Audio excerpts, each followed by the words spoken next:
ಸಕ್ಕರೆ ಇದ್ದಲ್ಲಿ ಮಾತ್ರ ಇರುವೆಗಳು ಬರ್ತವೆ.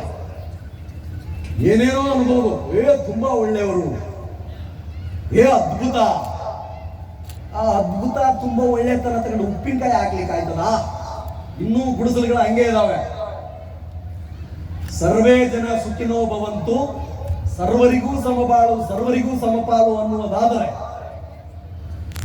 ಭೂಮಿ ಬೇಕಲ್ಲ, ಭೂಮಿ ಬೇಕಲ್ಲ ಸ್ವಾಮಿ. 1947ಕ್ಕೆ ಸ್ವಾತಂತ್ರ್ಯ ಏನೋ ಬಂತು, ಬಂದಾದ ಮೇಲೆ ರಾಜಕೀಯ ಸ್ವಾತಂತ್ರ್ಯದ ಮಾತ್ರ ಹಸ್ತಾಂತರ ಆಯಿತು. ಯಾರು ಶ್ರೀಮಂತರಿದಾರೋ ಅವ್ರು ಹಂಗೇ ಅವ್ರೆ.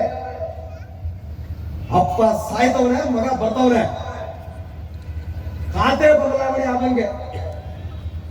ಖಾತೆ ಬದಲಾವಣೆ ಉತ್ತಾರ ಮಾಡ್ತಾರಲ್ಲ ಆ ತರ.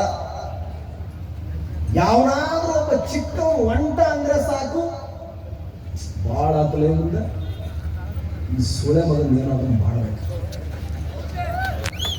ಎಲ್ಲ ಗುರು ಊರ ಗೌಡನ ಹೆಂಡತಿ ಅಷ್ಟ ಬಸರಾಗುತ್ತೆ.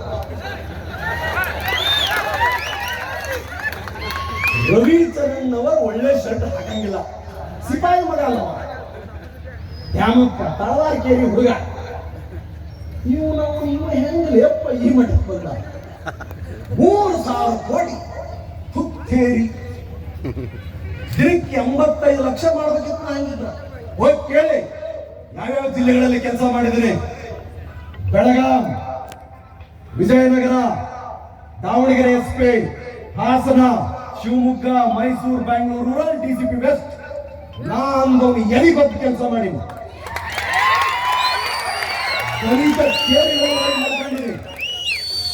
ನನ್ನಷ್ಟು ಜನಸಂಪರ್ಕ ಸಭೆಗಳನ್ನು ಮಾಡಿದ್ರೆ ಇನ್ನೊಬ್ಬನಿದ್ರೆ, ನನ್ನಷ್ಟು ದಲಿತ ದಿನಾಚರಣೆಗಳನ್ನು ಮಾಡುವವರು ಇನ್ನೊಬ್ಬನಿದ್ರೆ, ನನ್ನಷ್ಟು ಗ್ರಾಮ ವಾಸ್ತವ್ಯಗಳನ್ನು ಮಾಡುವವರು ಇನ್ನೊಬ್ಬ ಇದ್ರೆ, ನನ್ನಷ್ಟು crime detection, community policing, traffic ಸುಧಾರಣೆಗಳನ್ನ ಮಾಡುವವನು ಸಂಡೇ ಆಫೀಸಲ್ಲಿ ಕೊಡ್ತಾ ಇದ್ದೆ.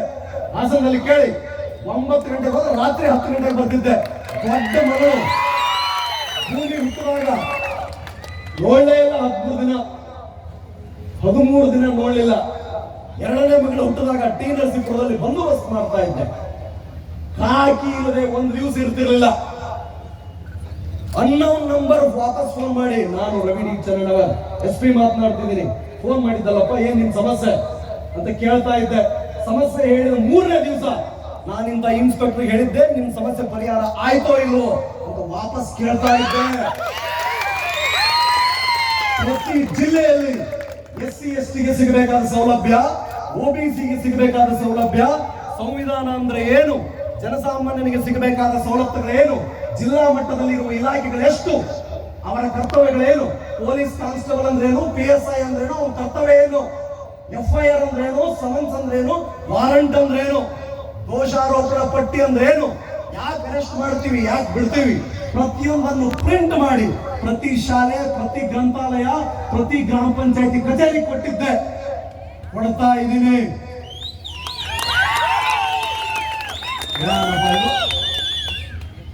ಮಾತಾಡ್ತಾನೆ ಬಾಬಾ ಸಾಹೇಬ್ ಹೇಳ್ಕೊಟ್ರು ಏನಂತ, ಇತಿಹಾಸವನ್ನ ಮರೆತವನು ಇತಿಹಾಸವನ್ನ ಸೃಷ್ಟಿಸಲಾರ.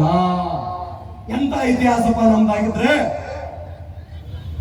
ನನ್ನ ಪಾಲಿಂದು ಸೇರಿ ಎಲ್ಲಾ ದೌರ್ಜನ್ಯಗಳನ್ನ ಅನುಭವಿಸಿದ ಕುಟುಂಬ. ನಾನೊಬ್ಬ ರಿಪ್ರೆಸೆಂಟೇಟಿವ್ ಅಷ್ಟೇ. 1000 ಜನ ರವಿಚಂದ್ರನ್ ಅವರು ಇನ್ನೂ ಹಂಗೆ ಅವ್ರೆ. 3 ಸಾರಿ ಡ್ರಾಪ್ ಔಟ್. ನಾನು SLC ಬರುವ ಪೂರ್ವದಲ್ಲಿ 3 ಸಾರಿ ಗೋವಾ ಕೊಂಡೋಗ್ಬಿಡೋದು, ಪುತ್ತೂರು ಕಾಪಿ ಸೀಮಿ ಹೊಂಟೋಗ್ಬಿಡೋದು. ಇದೇ ಗದಗ ಶಾಂತರ ಹೋಟೆಲ್, ರವಿ ಸೌಕರ್ಯಗೆಲ್ಲ ಗೊತ್ತಿರುತ್ತೆ. Shantara hotel, Vijayalakshmi bar and restaurant, ಅಲ್ಲಿ ಕೆಲಸ ಮಾಡೋದು. Ratnakunja building, seeds factory, soda ಎಲ್ಲ ಮಾಡೀನಿ. ಹೆಮ್ಮೆಯಿಂದ ಹೇಳ್ತೀನಿ, ನಾ ಮಾಡೀನಿ. ನಾ ಇಲ್ಲಿ ಬರ್ತೀನಿ ಅಂತ ಗೊತ್ತಿತ್ತು. ಮಾಡುವ ಕೆಲಸದಲ್ಲಿ ಶ್ರೇಷ್ಠತೆ ಇಲ್ಲ. ಒಂದು ಕೆಲಸ ಶ್ರೇಷ್ಠ ಕನಿಷ್ಠ ಅಲ್ಲ. ಅಣ್ಣ ಬಸವಣ್ಣನನ್ನ ನಾವು ನಂಬುವುದಾದರೆ, ಬಸವಣ್ಣನ ಮೂರ್ತಿಗಳನ್ನ ಪ್ರತಿ ಸರ್ಕಲ್ ಅಲ್ಲಿ ನಾವು ಇಟ್ಟು ಕಾಯಕವೇ ಕೈಲಾಸ ಅಂತ ಹೇಳುವುದಾದರೆ, ಆಯುಧಕ್ಕೆ ಲಕ್ಕಮ್ಮನನ್ನ ಕೂಡಿಸಿರ್ಲಿವೆ ಅನುಭವ ಮಂಟಪದಲ್ಲಿ. ಕಾಲದಲ್ಲಿ ಮಾದರ ಚೆನ್ನಯ್ಯನಿರ್ಲಿಲ್ವೇ, ದೋಹರ ಕಕ್ಕಯ್ಯನಿರ್ಲಿಲ್ವೇ, ಮಡಿವಾಳ ಮಾಚಿದೇವನಿರ್ಲಿಲ್ವೇ? ಅವರೆಲ್ಲರನ್ನೂ ಸೇರಿಸಿ ನನಗಿಂತ ಕಿರಿಯರಿಲ್ಲ, ಶಿವಭಕ್ತರಿಗಿಂತ ಹಿರಿಯರಿಲ್ಲ ಅಂತ ಬಸವಣ್ಣ ಅವನ ಮಾತುಗಳು ಇತಿಹಾಸವನ್ನು ಮರೆತವನು ಇತಿಹಾಸವನ್ನು ಸೃಷ್ಟಿಸಲ್ಲ ಅಂದ್ರಲ್ಲ. ನಾನು ನೋಡಿದ ಇತಿಹಾಸ ಇದು. ನಮ್ಮ ಅಪ್ಪ ಜೀತ, ನಮ್ಮ ತಾತ ಜೀತ ಇದ್ದ ಎಲ್ಲೋ ಕುಂದಗೋಳದ ಹತ್ರ, ಕುಂದಗೋಳದ ಎರೆಬುದಿಯಾಳ, ಅಲ್ಲಿಂದ ನೀಲ್ಗುಂದಕ್ಕೆ ಹೊಟ್ಟಿಪಾಡಿಗೆ ಬಂದವರು. ಅವರಪ್ಪ ಇನ್ನೊಂದ್ ಕಡೆ ಎಲ್ಲ ದುರ್ಗದ ಹತ್ರ ಇದ್ದಂತೆ. ಹೇಳೋರು ಹೇಳ್ತಾರಲ್ಲ, ಚನ್ನಪ್ಪನವ್ರ ಮಗ ರಂಗಪ್ಪನವ್ರು, ರಂಗಪ್ಪನವ್ರ ಮಗ ದ್ಯಾಮಪ್ಪನವ್ರು, ದ್ಯಾಮಪ್ಪನವ್ರ ಮಗ ರವಿಯಪ್ಪನವ್ರು, ರವಿಯಪ್ಪನವ್ರ ಮಗ ವಿಕ್ರಮಾದಿತ್ಯ. ಅವ್ರ ಪ್ರಕಾರ ಹೇಳೋರು ಹೇಳೋ ಆ ಕಥೆಯ ಪ್ರಕಾರ ನಮ್ಮ ಚರಿತ್ರೆ ಹಂಗೈತಿ. ಹಾಗಿದ್ರೆ ಪ್ರಜಾಪ್ರಭುತ್ವ, ಪ್ರತಿಭೆಗೆ ಬೆಲೆ ಇದೆ, ಎಲ್ಲರಿಗೂ ಸಮಬಾಳು ಅಂತ ಬಾಬಾ ಸಾಹೇಬರು ಜನವರಿ 26, 1950ಕ್ಕೆ ಸಂವಿಧಾನವನ್ನು ಕೊಟ್ಟರು. ಇನ್ನೆಲ್ಲರೂ ಸಮಾನರಂತೆ. ಇನ್ನೊಂದು ಸಮಾನತೆ ಕಾಣಲೇ ಇಲ್ಲ ನಮಗೆ, ಈಗಲೂ ಕಾಣ್ತಾ ಇಲ್ಲ. ಒಬ್ಬ IPS ಅಧಿಕಾರಿ ನಾನು 16 ವರ್ಷ ಸೇವೆ ಮಾಡಿದ್ದೀನಿ.